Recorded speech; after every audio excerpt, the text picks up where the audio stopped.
오늘 같이 나눌 하나님 말씀은 열왕기상 15장 1절부터 8절 말씀입니다. 우리 같이 한 목소리로 같이 봉독하도록 하겠습니다. 시작.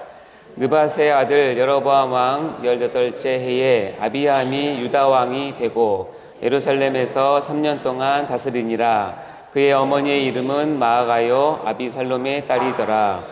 아비암이 그의 아버지가 이미 행한 모든 죄를 행하고 그의 마음이 그의 조상 다윗의 마음과 같지 아니하여 그의 하나님 여호와 앞에 온전하지 못하였으나 그의 하나님 여호와께서 다윗을 위하여 예루살렘에서 그에게 등불을 주시되 그의 아들을 세워 뒤를 잇게 하사 예루살렘을 견고하게 하셨으니 이는 다윗의 햇사람 우리아의 일 외에는 평생에 여호와 보시기에 정직하게 행하고 자기에게 명하신 모든 일을 거두지 아니하였습니다. 르호보암과 여로보암 사이에 30날 동안 전쟁이 있었더니 여로보암 사이에도 전쟁이 있으니라. 아비암의 남은 사적과 그 행한 모든 일은 유다 왕 율대시락에 기록되지 아니하였느냐. 아비암이 그의 조상들과 함께 자니 다윗성에 장사되고 그 아들 아사가 대신하여 왕이 되니라. 아멘. 우리가 좀 전에 힘차게 불렀던 실로암이라는 찬양이 다시 떠오릅니다. 날 때부터 맹인으로 태어나서 한 번도 빛이라고는 체험하지 못한 어떤 한 사람을 실로암으로 이제 보내어 눈을 뜨게 하시는 예수님의 이 표적을 노래한 매우 밝고 경쾌한 찬양입니다. 이 맹인은 그야말로 칠흑 같은 어둠 속에서 아무 희망도 없이 그저 구걸이나 하면서 하루하루를 이어가는 사람이었습니다. 그러던 중 칠흑같이 어두운 일상 속에서 한 줄기 등불이 비추게 되는 것은 참으로 경이로운 장면인 것입니다. 다시 한번 같이 실로암 찬양을 이렇게 한 번 더 부르려고 하는데요. 칠흑같이 어두운 내 마음 속에 오직 예수 그리스도의 등불을 밝히 드러내는 심정으로 우리가 같이 실로암을 한 번 더 불러볼 텐데요. 실로암이란 뜻은 보냄을 받았다라는 뜻으로 예수 그리스도를 예표하는 그런 성격을 가지고 있습니다. 우리 실로암 다시 박수 치면서 크게 불러보도록 하겠습니다.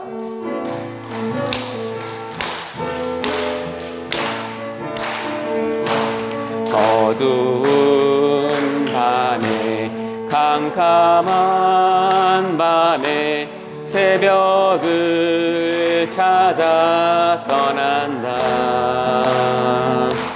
종이 울리고 닭이 울어도 내 눈에는 오직 밤이었어.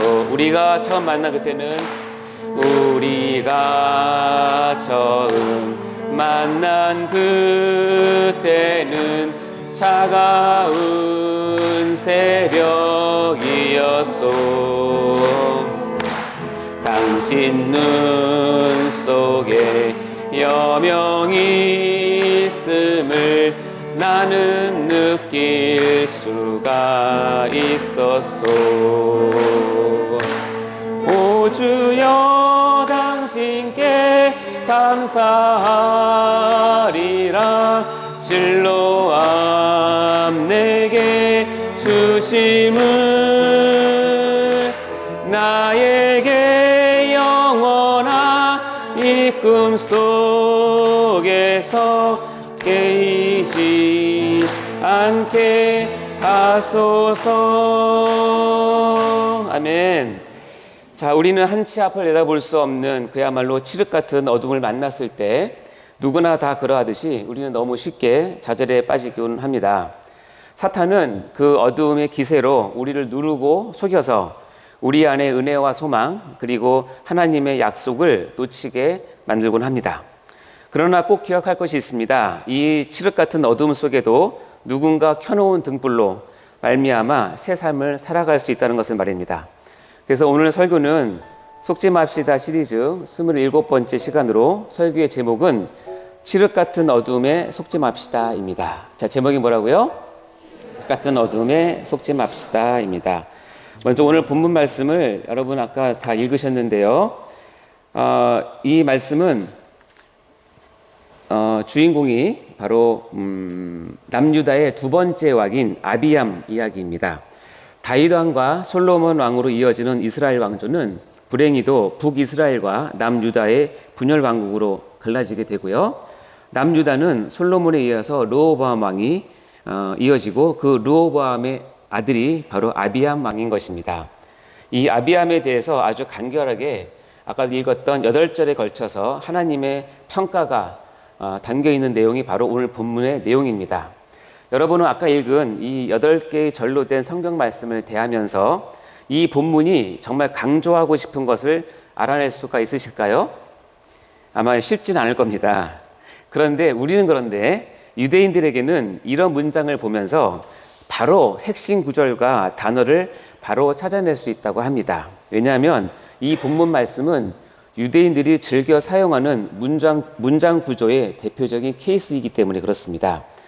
비록 이 시간은 새벽 시간이지만 여러분 저와 같이 잠시 공부 좀 해볼까요? 이것은 마치 우리가 햄버거를 먹을 때 맛있게 생겼죠? 네. 이 햄버거를 가만히 보면 바깥부터 차례로 대칭을 이루어서 가운데로 갈수록 중요한 것을 놓게 되는 것을 알 수 있습니다. 자, 불고기 햄버거의 제일 가운데는 뭐가 있죠? 불고기가 있죠. 치킨 햄버거의 제일 가운데는 뭐가 있죠? 치킨이 있죠. 새우 햄버거의 제일 가운데는 새우가 있는 것이 상식입니다. 이와 같이 햄버거는 우리가 가운데 무엇을 놓느냐에 따라서 그 햄버거의 이름이 결정되는 것은 우리의 상식으로 알고 있습니다. 이렇듯 이 본문을 이 햄버거 기법으로 보게 된다면 실은 원래 이게 전문적인 용어는 샌드위치 기법인데 샌드위치 사진을 찾으니까 잘 분간이 안 돼서 햄버거로 제가 바꿨습니다. 햄버거 기법으로 보게 되면 이와 같습니다.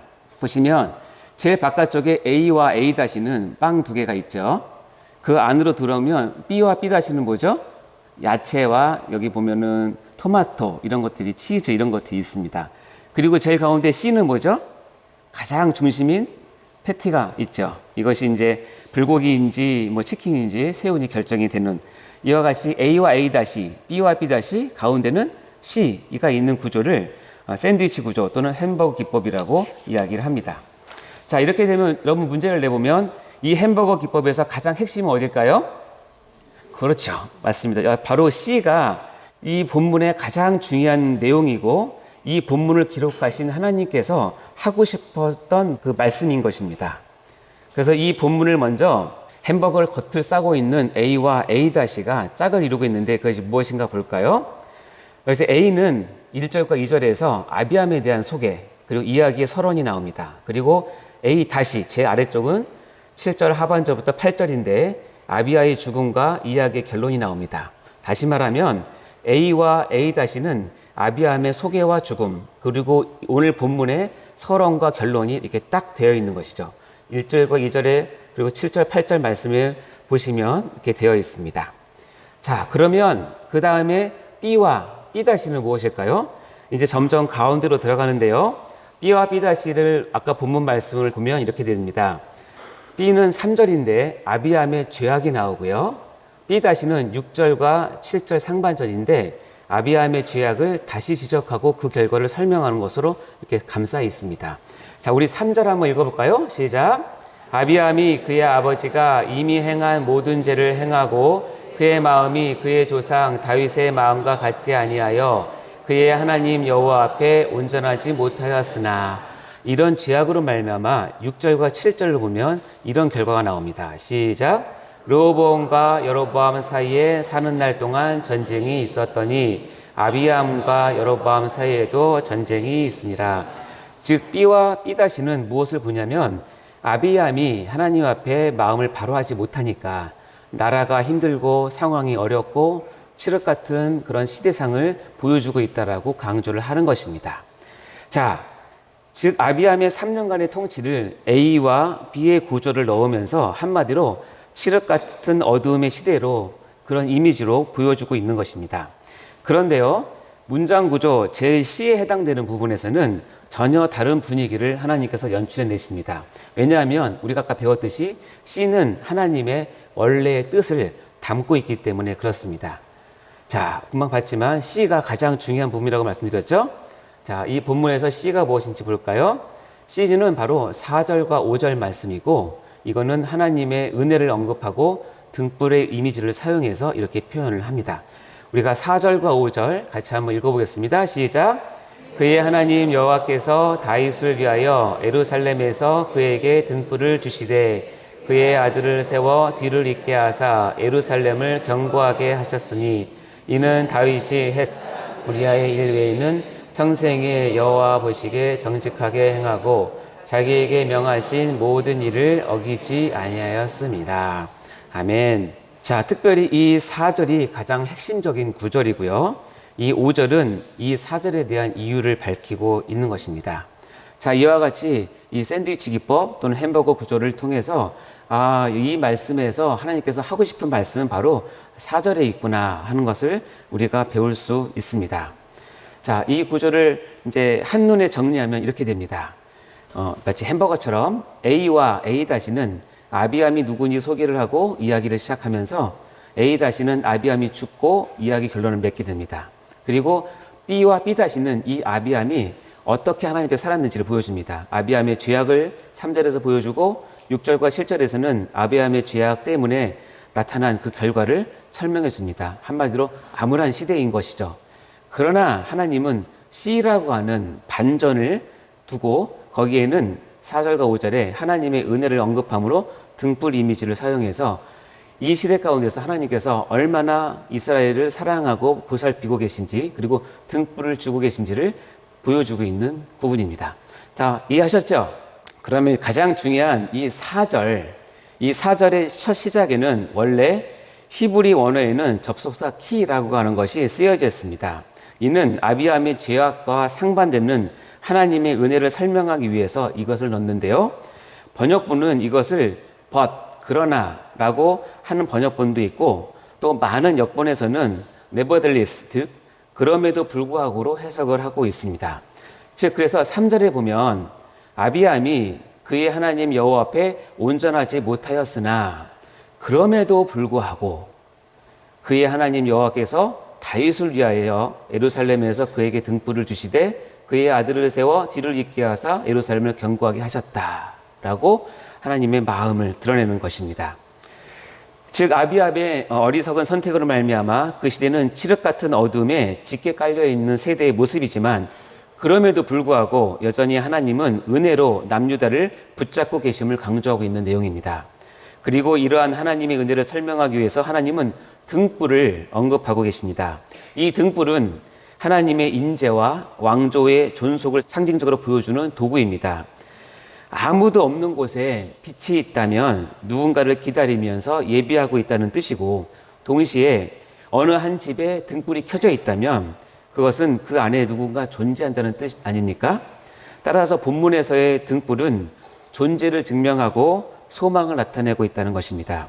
한마디로 말하면 하나님의 은혜가 여전히 그들 가운데 존재하고 있다는 웅변인 셈입니다. 그리고 이것이 가능한 것이 바로 5절에 아까 읽었던 나오는 다윗의 순종과 다윗에게 주어진 언약 때문이라는 것을 우리는 알 수 있습니다. 언약에 신실하신 하나님께서는 앞뒤 좌우 칠흑 같은 어둠이 우리 주변을 에워싸고 있다 할지라도 그 약속대로 등불을 우리에게 주심으로 언약의 은혜를 지켜나가시는 참 좋으신 하나님이십니다. 성도인 우리들에게 능력이란 무엇입니까? 바로 이 하나님이 임재하시겠다는 약속이며 그분이 성도들의 삶을 보호하시겠다는 소망이 아니고 무엇이겠습니까? 사랑하는 성도 여러분, 아무리 세대가 악하고 어둡다 할지라도 아니 내 형편이 끝없이 암울하다 할지라도 절대로 실망하지 마십시오.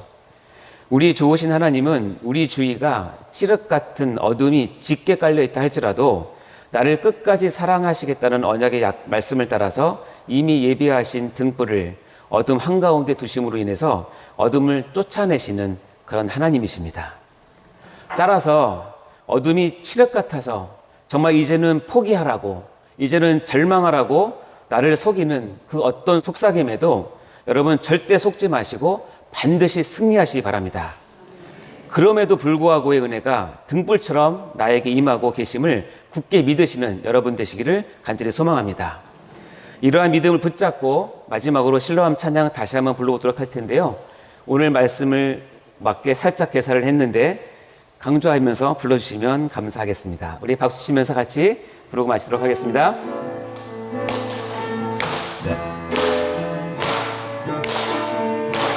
어두운 밤에 캄캄한 밤에 새벽을 찾아 떠난다.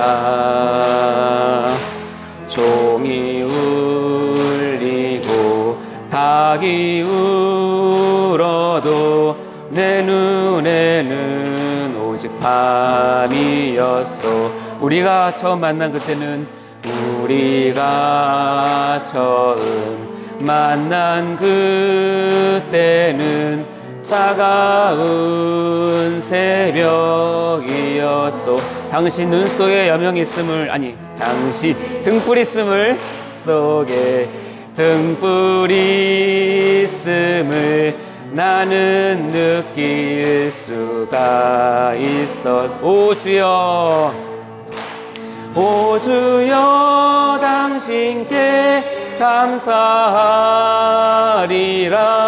실로암 내게 주심을 나에게 언약 속에서 깨이지. 오 주여, 당신께 감사하리라. 오 주여, 당신께 감사하리라. 실로암 내게 주심을